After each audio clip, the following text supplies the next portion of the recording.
jẹ́ ọlá Ọlọ́run dé ìkórìtà kan tí mo fẹ́ kí a fi gbàdúrà ọpẹ́ ìgbèrè. Kí ni ọlá Ọlọ́run tí mo jẹ dé ìkórìtà náà?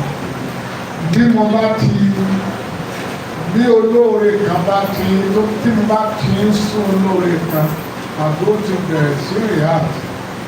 Ọlọ́run á kà lọ gbé olóore tó transfer tiẹ̀ lákàtúntì. Ní ọdún kan, wọ́n ní olóore kan máa fún mi ní $100,000. Nígbà tí wọ́n bá ti ń pè báwa ni mo kà fẹ́ bèrè àlàáfíà rẹ̀ kò ní gbé fún wọ́n wá dúró wọ́n ló wá kí ló ṣẹlẹ̀ ló wá bí ilé ìpè kí ló fẹ́ kí n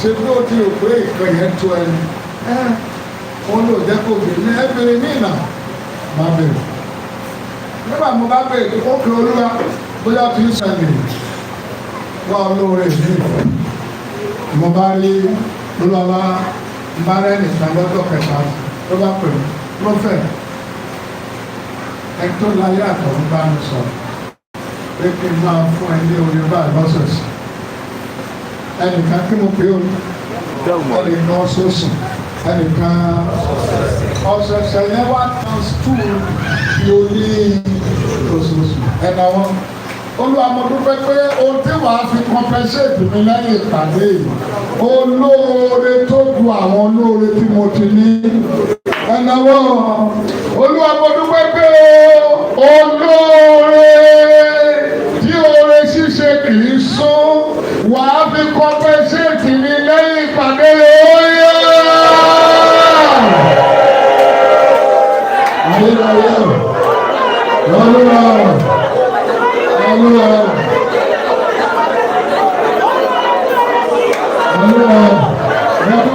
Láti àárọ̀ yìí lọ, olóore tí oore kìí tóbi jù láti ṣe fún ẹ̀.